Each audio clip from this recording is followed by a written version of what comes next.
Et bonjour à tous messieurs dames et bienvenue sur la page de Culture Nomade, l'homme qui se balade d'univers en univers au sein des mondes de la pop culture. Et aujourd'hui direction l'univers de JoJo's Bizarre Adventure, partie 6.3, Stone Ocean, ou plus largement, partie 6. Oui, le nom est extrêmement long, donc pour le reste de la vidéo, j'appellerai cette partie-là soit Stone Ocean ou JJBA, pour aller un peu plus vite. Bon, vous avez vu le titre de cette vidéo, le constat est sans appel, Stone Ocean a été tué par Netflix. On peut même renommer cette partie 6 la catastrophe, si je puis dire. Et je pense qu'on peut le dire, ça fait mal de dire ça, parce que JoJo c'est un monument. C'est un animé qui, bien que clivant, soit d'une qualité rare, et là je parle dans l'œuvre dans sa globalité, en prenant en compte bien entendu le manga papier et l'animé qui a une qualité un peu variable, mais on y reviendra un petit peu plus tard. Parce que JoJo, c'est le manga qui a réussi au cours de toute son aventure et de toutes ses épopées à se réinventer de partie en partie, en explorant des genres toujours aussi différents les uns que les autres, et en nous livrant, bien entendu, des aventures bizarres, qui fait que le spectateur ou le lecteur veut toujours en savoir plus. Et ce n'est pas sans mal, étant donné qu'on sait que l'œuvre de Hirohiko Araki n'a pas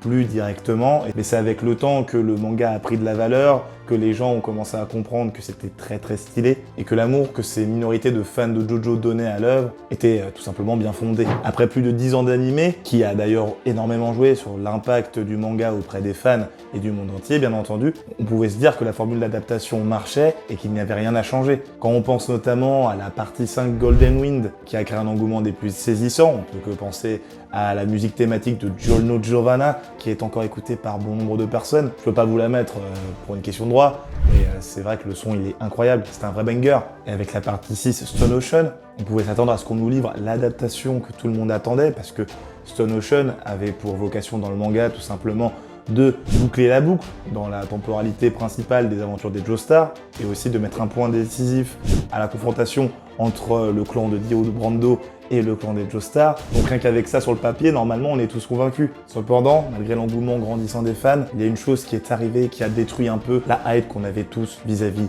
de cette partie 6 Stone Ocean. C'est bien entendu le mastodonte qu'est Netflix. En effet, l'entreprise qu'est Netflix a cassé l'implication que nous avions tous envers les aventures de JoJo, sachant qu'en plus c'est très étrange vu qu'on avait entre chaque partie un écart de 2 ans avant la diffusion du premier épisode, et malgré cela, les fans étaient au rendez-vous. Alors que là pour la partie 6, j'ai l'impression qu'on est face plus à un pétard mouillé, et je vais vous expliquer pourquoi dans cette vidéo. Mais avant de rentrer plus dans le détail, bien entendu abonnez-vous parce que je traite de beaucoup de sujets autour de la pop culture sur ma chaîne. Donc, je parle bien entendu de manga, des films Marvel, DC ou même des comics. J'ai récemment fait une vidéo sur l'apparition potentielle de Daredevil dans Deadpool 3, ou encore je présente l'armure qui a permis à Batman de rivaliser avec l'entièreté de la Justice League. Donc n'hésitez pas à les checker, à vous balader sur la page si y a un sujet qui vous intéresse. Voilà, c'est cadeau, faites-vous plaisir. Maintenant, accrochez-vous bien, car c'est parti! Comme vous vous en doutez, ce qui a été vraiment dommageable pour JoJo Bizarre Adventure, eh bien ça a été le mode de diffusion en partie sur Netflix. Et pour clarifier la chose, on va plus parler de sous-parties, étant donné que quand on parle de JoJo, on parle de la partie 1 Phantom Blood, partie 2 Blue Tendency, et ainsi de suite. Donc là, on va plus parler de sous-parties pour que ça corresponde. Ce qui a eu pour conséquence d'adapter le format de diffusion de JoJo au format binge-watching de Netflix, donc qui a pour objectif de balancer des packs d'épisodes pour que les spectateurs puissent enchaîner. Donc pour sortir l'entièreté de cette partie 6, on a eu en tout 3 livraisons, étalées donc sur 1 an. Et pour moi, ça représente l'erreur fatidique pour l'anime de JoJo. JJBA, c'est l'exemple même d'une série qu'il faut suivre continuellement pour être totalement impliqué. Mais pour plus vous expliquer ma vision des choses, je vais vous parler de ma manière de consommer JoJo. Ça va être potentiellement plus clair si je vous l'explique. En fait, moi j'ai toujours vu et lu JoJo Bizarre Adventure, soit en m'enchaînant les chapitres ou les épisodes liés à une partie, soit en suivant du coup la parution hebdomadaire. Et que ce soit dans l'une des deux méthodes que je viens de vous présenter, qui me permettait d'être à fond dans JoJo, c'était le fait que cette œuvre ne me quittait pas pendant un certain temps. Et les raisons qui font que je consomme comme ça JoJo Bizarre Adventure, c'est parce que je kiffe enchaîner un peu les chapitres et épisodes par-ci par-là, enfin toujours étalés dans une semaine ou un mois, peu importe. Mais c'est surtout aussi parce que JoJo, ça peut très vite être compliqué. Au vu du nombre d'intrigues et de personnages qui sont introduits à chaque fois dans chaque arc, on peut vite se perdre. Entre l'objectif 1 qui mène à l'objectif 2, qui mène à l'objectif 3, et ensuite on passe par un objectif 2.5 parce qu'on a oublié de faire un truc, on peut très vite être perdu. Et pour ma part, ça nécessite une certaine rigueur pour kiffer à fond tout ce qu'il se passe dans les aventures d'un protagoniste ou d'un autre, qui nous mène tout droit donc à la manière dont Netflix a diffusé JoJo Bizarre Adventure sur sa plateforme. Bon, pour les fans de la première heure de l'animé qui ont commencé donc avec Phantom Blood, je ne vous apprends rien, mais avant la diffusion sur Netflix, on avait ce rythme hebdomadaire. qui permettait d'avoir un épisode du coup chaque semaine, et donc de s'impliquer à chaque fois dans les aventures du JoJo principal. Mais le système Netflix, comme je l'expliquais, a décidé d'adapter son modèle de binge-watching à JJBA, ce qui ne convient pas du tout. On ne peut pas découper Stone Ocean en 3 sous-parties comme ça a été fait. Effectivement, quand les 12 premiers épisodes ils sont sortis, donc l'année dernière, le 1er décembre 2021, pour que vous vous rendez bien compte, les fans étaient hype. Il y avait eu l'annonce lors d'un festival dédié à JoJo, et les gars ils attendaient cette partie avec impatience. Sauf que 12 épisodes, ça se regarde très rapidement. En 2 jours max, c'est plié. Et donc on avait terminé de voir Stone Ocean partie 6.1, après pendant plus de 9 mois, on n'a rien eu du tout. Parce qu'il faut savoir que la partie 6.2, elle est sortie le 1er septembre 2022. Je sais pas si vous vous rendez compte. Pendant ce temps-là, on avait qu'à nos occupations, on a vu d'autres animés, on a vu d'autres films, d'autres choses, etc. Et clairement, Jolene et ses amis, on l'a mis dans un petit coin de notre tête et on s'en battait un peu les reins. Enfin, c'était le cas pour ma part. Parce que pour moi, JoJo, sachant qu'en plus, on est sur un format max par partie qui dépasse très rarement les 40 épisodes, tu nous diffuses un épisode par semaine, on est bon. Comme je le disais, on a besoin de suivre ces aventures régulièrement. Parce que clairement, les enjeux des 12 premiers épisodes, quand la partie 6.2 a été annoncée, je m'en rappelais pas du tout. Je savais même pas ce qui s'était passé à la fin, j'ai dû me remater un peu quelques épisodes par-ci par-là, et c'est même pour ça que j'ai fait une vidéo à retenir avant JoJo Bizarre Adventure partie 6.2 qui est dispo toujours sur la chaîne si vous voulez aller checker, et il y avait un réel engouement. Parce que bon, à l'époque où j'ai sorti cette vidéo, je devais avoir 100 abonnés. Bon, je ne dis pas que j'ai 10 millions d'abonnés au moment où je tourne cette vidéo, mais voilà, la vidéo je l'ai sortie, on sentait vraiment que les fans de l'animé ou les animés only, ils avaient besoin de se rafraîchir la mémoire, et c'était limite vital. On n'a pas fait une autre vidéo à retenir avant la partie 6.2, vu que là on avait que 3 mois d'écart entre les 12 épisodes qui sont sortis le 1er septembre dernier et le dernier lot qui est sorti le 1er décembre. Donc ça va, l'écart était moindre, et je pense que Netflix l'a bien compris, ça aussi, qu'il fallait sortir les épisodes un peu plus rapidement, afin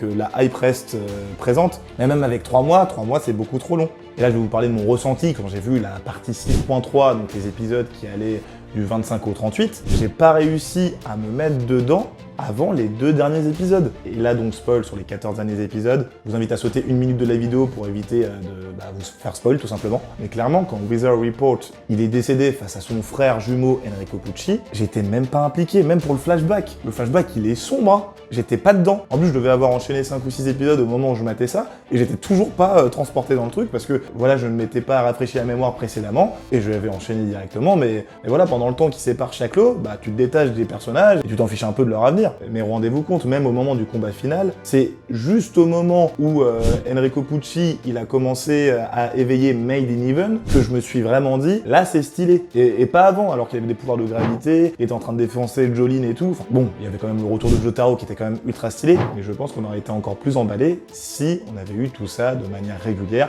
ou si on avait eu tous les épisodes d'un coup. Voilà, en fait, si on avait eu solo de 38 épisodes d'un coup, il n'y aurait pas eu la hype qu'on peut connaître chaque semaine lorsque chaque épisode sort, à l'image d'un One Piece ou d'un Demon Slayer, où tous les mecs ils balancent sur Twitter pour dire ouais, l'épisode est trop ouf. Là par exemple tout de suite avec Bleach, où les mecs sont là ouais, quelle dinguerie, patati patata. Et ça, même quand on regarde une série seule, ça donne encore envie plus de regarder et d'interagir avec les gens. Et en sortant les épisodes de JoJo de cette manière, Netflix ils sont tirés une balle dans le pied tout simplement, parce qu'ils sont passés à côté de toutes les interactions que pouvait créer une sortie hebdomadaire. Et ce qui m'énerve, c'est qu'en ayant fini Stone Ocean, et là je suis pas du tout en mode c'est l'une de mes parties préférées. Je considère un peu Stone Ocean comme un bon petit moment passé, mais sans plus. Alors que je suis sûr que si j'avais tout maté d'un coup, ou s'il y avait eu la sortie hebdomadaire pour le redire encore une fois, j'aurais beaucoup plus kiffé. Donc il faudrait que je me relise potentiellement l'entièreté de la partie 6, ou que je la re-regarde d'un coup, ce que je ne ferai pas, je pense que je relirai plus, pour vraiment donner un avis définitif sur l'entièreté de Stone Ocean. Et pour l'instant, moi je n'ai pas été plus convaincu que ça. Mais au-delà du système de diffusion, il y a aussi d'autres problèmes, et là encore une fois, je pense que c'est la faute de Netflix, étant donné que la promotion qu'il y avait autour de JJBA, elle était quasi inexistante. Il y a eu 2-3 posts, un trailer, mais même là on sentait que les gens s'en foutaient. En soi, t'as fini tes 12 épisodes, après voilà, t'as plus grand chose à dire, à part qu'est-ce que j'attends pour la suite, ou tu vas lire le manga. En fait, j'ai l'impression que si tu ne suis pas à toute balle Netflix et que tu regardes pas chacun de leurs posts, tu peux pas savoir forcément que JoJo va sortir. Et ça, c'est très dommageable, encore une fois, pour la série. Et bon, je vais faire une redite par rapport à la vidéo que j'avais faite sur la fin de la partie 6.2. Mais au niveau de l'animation, c'est toujours pas ça, hein. On va pas se mentir. Enfin, le studio, c'est David Production, qui s'occupe de JoJo depuis la première partie. Mais les gars, il y a toujours l'effet, du coup, One Piece, Demon Slayer, et j'en passe. Au niveau animation, ils sont donnés à toute balle. Et quand tu fais le comparatif avec un JoJo, il y a 5-6 plans max où tu vois qu'il y a une vraie qualité, mais sur le reste, franchement, c'est très très bof, hein. Encore une fois, ça me pousse à lire la partie en version manga et me tourner vers le dessin d'Hirohiko Araki, Araki qui déçoit quasiment jamais. Il va vraiment falloir relever le niveau pour Steel Ball Run. Sachant qu'en plus que Steel Ball Run, pour beaucoup, c'est leur partie préférée, va vraiment falloir mettre le paquet. Déjà que Netflix a réussi à créer un essoufflement, si en plus l'animation elle est pas là pour rattraper le tout, ça va être compliqué les guys. Bon, pour conclure cette vidéo et lâcher mes dernières pincées de sel sur JoJo Bizarre Adventure, je pense que tous les reproches qu'on peut faire à Stone Ocean, ils auraient pu totalement disparaître si Netflix avait adapté un bon système de diffusion à JJBA et qu'on serait vite tous passés au-delà de tous ces petits points noirs de cet animé. Et vraiment, quand j'y pense, j'arrête pas de me dire, mais ils ont réussi quand même à gâcher la partie finale des aventures des Joestar, et ça m'énerve. Moi, ça m'énerve personnellement, enfin quand j'y ai. La partie finale, c'est les aventures dans la timeline principale, voilà, parce que là, pour les parties 7 et 8, ça se passe pas du tout sur la même timeline, de ce que j'en ai compris. Donc clairement, j'ai été touché dans le cœur, comme dirait l'homme pâle. Il faut vraiment que pour Steel Ball Run et Jojo Lion, ils redonnent les lettres de noblesse à Jojo Bizarre Adventure et toute la franchise. J'espère vraiment que Netflix va prendre en compte tous les points qu'ont relevé les fans aux quatre coins du monde et qu'ils vont s'en servir pour améliorer la qualité de la série, ou du moins être force de proposition concernant les studios d'animation, etc. Enfin bon, ça marche si c'est encore Netflix qui a les droits pour Jojo, mais a priori c'est pas prêt de s'arrêter. Donc voilà les guys, j'espère que cette vidéo vous aura plu. Dites-moi dans les commentaires si vous avez été déçus du coup de Stone Ocean, et dites-moi si vous pensez qu'un rythme hebdomadaire aurait pu être mieux. Encore une fois, abonnez-vous à la page parce que je parle de divers sujets autour des films Marvel, DC, des comics, des mangas et des jeux vidéo. J'ai notamment fait une vidéo sur Kratos, le dieu de la guerre. Encore, je suis revenu sur la phase 4 du MCU qui, pour moi, était un total échec, bien qu'il y ait eu quelques pépites par-ci par-là. Et si ça vous intéresse, j'ai aussi fait une vidéo Aquaman versus Namor, si vous êtes aficionados de ce genre de confrontation. Donc voilà les guys, abonnez-vous, partagez la vidéo et lâchez un like, cela permettra de donner de la visibilité à la chaîne. Vous pouvez me suivre sur mes divers réseaux sociaux que sont Twitter, TikTok et Instagram. Et moi, il ne me reste plus qu'à vous souhaiter une bonne journée, un bon après-midi et une bonne soirée dans l'ordre que vous voulez.